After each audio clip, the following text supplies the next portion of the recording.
என் செல்ல குழந்தையே, நவராத்திரி ஆரம்பித்திருக்கின்ற இந்த முதலாவது நாளில் இந்த தாயானவள் உன்னிடத்தில் உனக்கான ஒரு நல்ல செய்தியோடு வந்திருக்கின்றேன்.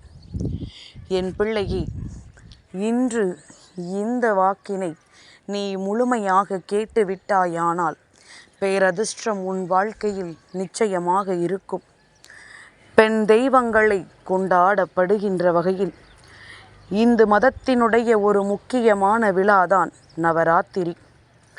இது ஆரம்பிக்கின்ற இந்த நாள் அக்டோபர் மாதம் 3ஆம் தேதி வியாழக்கிழமை.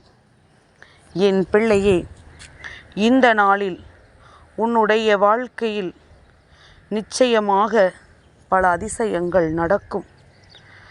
ஒவ்வொருவருக்கும் வாழ்க்கைக்கு தேவையான தனம், தானியம், நிலையான இன்பம், நீண்ட ஆயுள், ஆரோக்கியம், சொர்க்கம், வீடு பேறு அடைதல் என்ற அனைத்தையும் தரக்கூடிய விதமாகத்தான் இந்த நவராத்திரி விரதம் கொண்டாடப்படுகின்றது. என் பிள்ளையே, வீட்டில் கொலு வைத்து நவராத்திரியில் ஒவ்வொரு நாளும் ஒவ்வொரு விதமான பிரசாதங்களை அம்மனுக்கு படைப்பது வழக்கம். ஒவ்வொரு நாளும் ஒவ்வொரு விதமான பூ வைத்து அம்மனை அலங்கரிப்பார்கள். 9 நாளும் 9 வகையான வாத்தியங்களை வாசிப்பார்கள். வட மாநிலங்களில் நவராத்திரி மிகவும் விசேஷமாக கொண்டாடப்படுவது வழக்கம். அந்த வகையில் நவராத்திரியின் முதல் நாள் என்ன செய்ய வேண்டும் என்பதனை இன்று உனக்கு அம்மா சொல்கின்றேன். என் குழந்தையே, நவராத்திரியினுடைய முதலாவது நாளான இன்று அரிசி மாவில் புள்ளி கோலமிட வேண்டும். இன்று மிருதங்கம் வாசிக்க தெரிந்தவர்கள் தோடி ராகம் இசைப்பது மிகவும் சிறந்தது. சாமுண்டி அம்பாளுக்கு ஏற்ற மல்லிகை மலர், வில்வம் மலர் சூட்டி வழிபட வேண்டும். முதல் நாளில் அம்பிகையை 2 வயது குழந்தையாக நினைத்து அவளை இன்று பூஜிக்க வேண்டும். நவராத்திரி முதல் நாளான இன்று அம்பிகைக்கு வெண்பொங்கல், எலுமிச்சை சாதம் படைத்து வழிபடலாம். இந்நாளில் அம்பிகையை வணங்கும் பொழுது எதிரிகள், கடன் தொல்லைகள் எல்லாமும் உனக்கு நீங்கும். ஆயுளும் செல்வமும் விருத்தியடையும். இன்று பூஜை செய்வதற்கு ஏற்ற நேரமாக மாலை நீ 6 மணி முதல் 7:30 மணி வரையிலும் பூஜைகளை செய்யலாம். என் பிள்ளையே, நல்ல நேரம் பார்த்து சதியா நவராத்திரியின் முதல் நாளில் கலசத்தை வைக்க வேண்டும். பூஜையினுடைய தொடக்கத்தில் அகண்ட ஜோதியை ஏற்றக்கூடிய வழக்கம் உள்ளது. ஆனால் அதிலும் சில விதிகள் இருக்கின்றது. இந்த அகண்ட ஜோதியை ஏற்றும் பொழுது சில விதிகளை பின்பற்றித்தான் ஏற்ற வேண்டும். அதாவது என் குழந்தையே, வீட்டில் அம்பிகை சிலையை நிறுவி வழிபடுவதாக இருந்தால் நெய், கடுகு எண்ணெய் அல்லது எள்ளு எண்ணெயில் மட்டும்தான் தீபம் ஏற்ற வேண்டும்.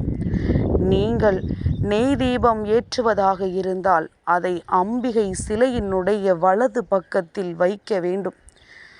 கடுகு அல்லது நல்லெண்ணெய் தீபத்தை ஏற்றினால் அம்பிகையின் இடதுபுறம் தீபம் ஏற்ற வேண்டும். உளுந்தம்பருப்பு, அரிசி அல்லது கருப்பு எள் மீது விளக்கை வைக்க வேண்டும். ஒளியின் சுடர் வடக்கு, கிழக்கு அல்லது மேற்கு திசையில் இருக்க வேண்டும். தவறுதலாக கூட தெற்கு திசையில் விளக்கு வைத்துவிடக்கூடாது. என் பிள்ளையை, தெரிகின்றதோ தெரியவில்லையோ, இந்த விஷயங்களை தெளிவாக புரிந்து இதை நீ சரியாக செய்தால் மட்டும்தான் நீ செய்கின்ற இந்த பூஜைகளுக்கு உனக்கு பலன் கிடைக்கும் என்பதனை மறந்து விடாதே. 9 நாட்கள் முழுவதுமாக விளக்கு எரிய வேண்டும் என்பதனை நினைவில் வைத்துக்கொள். அத்தகைய சூழ்நிலையில் போதுமான அளவு நெய் மற்றும் எண்ணெய் சேர்த்து கொண்டே இருக்க வேண்டும். அந்த அகண்ட விளக்கை நீ அணைய விட்டுவிடக்கூடாது. 9 நாட்களுக்குள் விளக்கு ஒருவேளை அணைந்து விட்டது என்றால், உன்னுடைய கவனத்தை மீறியும் அது அணைந்து விட்டது என்றால், துர்கா அம்மாவிடம் நீ மன்னிப்பினை கேட்டுவிட்டு மீண்டும் அந்த விளக்கை நீ ஏற்றலாம். அதில் எந்த ஒரு தவறும் கிடையாது. ஒருவேளை 9 நாட்களுக்கு பிறகும், இந்த நவராத்திரி முடிந்த 9 நாட்களுக்கு பிறகும் அந்த தீபம் தொடர்ந்து எரிந்து கொண்டே இருக்கிறது என்றால் அதை நீ ஊதி அணைக்க வேண்டிய அவசியம் கிடையாது. அவ்வாறு நீ செய்தால் அது அசுபமாக கருதப்படும். விளக்கு அதுவாகவே அணைய வேண்டும். அது என்று அணைகின்றதோ அன்று நீ அதை எடுத்து விடலாம். என் பிள்ளையே, இது நவராத்திரியில் நீ புரிந்து கொள்ள வேண்டிய மிக முக்கியமான விஷயம். என்னால் பெரிதாக எதுவும் செய்ய முடியவில்லை, எனக்கு பூஜைகளை எல்லாம் செய்வதற்கு வசதி வாய்ப்புகள் இல்லை என்று சொல்கின்ற என் பிள்ளை, நான் சொன்னது போல அம்பிகையின் படத்திற்கு முன்னால் இந்த விளக்கையாவது நீ ஏற்றி வைத்து விடு. நான் சொன்ன பக்கத்தில் எதை ஊற்றி வைக்கின்றாயோ விளக்கை, அதன்படி நீ வைத்து வணங்கினால் போதும். 9 நாட்களும் நவராத்திரியை சிறப்பாக நீ செய்த அத்தனை பலன்களும் உனக்கு கிடைக்கும் என்பதில் எந்த ஒரு மாற்று கருத்தும் கிடையாது. இந்த சந்தர்ப்பங்கள், இந்த சூழ்நிலைகள் உன்னை வாழ்க்கையில் நல்ல வழி நடத்தும் என்பதனை புரிந்து கொண்டு, இந்த வாழ்க்கை உனக்கு கொடுக்கின்ற ஒவ்வொரு விஷயங்களுமே உன்னை நல்ல நிலைக்கு ஒரு நாள் அழைத்து செல்லும் என்கின்ற நம்பிக்கையோடு இந்த நவராத்திரியை நல்லபடியாக செய்ய தொடங்கு. என் பிள்ளையே, நீ மனதிற்குள் தெய்வங்களின் மீது கொண்ட நம்பிக்கையினால் ஒவ்வொரு நாளிலும் உனக்கு வாழ்க்கையில் ஒரு நல்ல விஷயம் நடக்கும் என்று நம்புகின்றாய். அதன்படி உன் வாழ்க்கையில் நடக்கின்ற விஷயங்களையும் நீ உணரத்தான் செய்கின்றாய். ஆரம்பத்தில் பிரச்சனைகளாக இருக்கக்கூடிய விஷயங்கள் கூட சில நாட்களில் அந்த பிரச்சனைகளை எல்லாம் கடந்த ஒரு விஷயமாக நிச்சயமாக இந்த வாழ்க்கையில் உனக்கு மாறுகின்றது. எல்லாவற்றிலும் உனக்கு நான் துணை நின்று உனக்கான அத்தனை விஷயங்களையும் நான் செய்து கொண்டுதான் இருக்கின்றேன். இந்த நவராத்திரியில் வராகி அம்மா எனக்கு உகந்த பஞ்சமி திதி வருகின்ற நாளில் என்னை வழிபடுவாயானால் நிச்சயமாக என் பிள்ளைக்கு அந்த நாளில் உன் தாயானவள் ஓடோடி வந்து உனக்கு அத்தனை நன்மைகளையும் செய்து கொடுப்பேன் என்பதில் எந்த ஒரு சந்தேகமும் உனக்கு வேண்டாம். என்னை வணங்கினால்தான் நான் உனக்கு நல்லதை செய்து கொடுப்பேன் என்று அம்மா சொல்லவில்லை. என்னை நினைத்து விட்டால் போதும், அம்மா உன்னை தேடி ஓடோடி வந்து விடுவேன் என்றுதான் உனக்கு சொல்கின்றேன். என் குழந்தையே, எல்லாமும் மாறும். எல்லா விஷயங்களும் ஒரு நாள் நல்ல மாற்றத்தை கொடுக்கும்.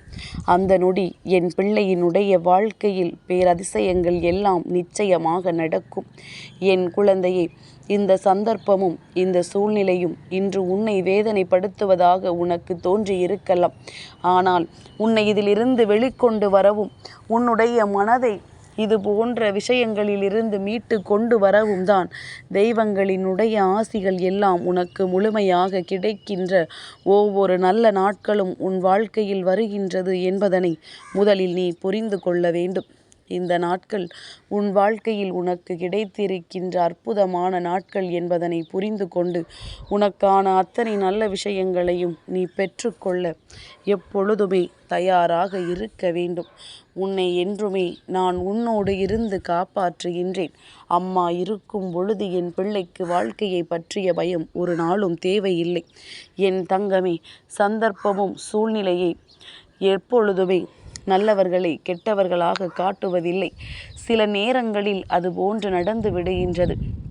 அந்த நேரத்தில் எல்லாம் என் பிள்ளை இந்த வாழ்க்கையை இழந்து விடாமல், இந்த வாழ்க்கையின் மீது நீ கொண்ட நம்பிக்கையை விட்டுவிடாமல் இருந்து கொண்டிருந்தாலே போதும். எல்லாமும் ஒரு நாள் உனக்கு சந்தோஷத்தை கொடுக்கும். எல்லா விஷயங்களும் ஒரு நாள் உன் வாழ்க்கையில் மன நிறைவை கொடுக்கும். மன நிம்மதியை உன்னிடத்தில் கொண்டு வந்து சேர்க்கும். அப்பேற்பட்ட விஷயங்கள் அத்தனையும் உனக்கு நடக்க காத்து கொண்டிருக்கின்ற இந்த நேரம், என் பிள்ளையின் வாழ்க்கையில் பேரதிர்ஷ்டத்தை கொடுப்பவள் இந்த வராகி என்பதனை நீ புரிந்து கொண்டாலே போதும். உன்னை இந்த சூழ்நிலையிலிருந்து மீட்டெடுக்க நான் சொல்கின்ற ஒவ்வொரு விஷயங்களையும் கவனமாக கேட்டு அதன்படி என் பிள்ளை நீ நடந்து கொண்டாலே போதும். வெற்றி என்றுமே உன் வசமாகும்.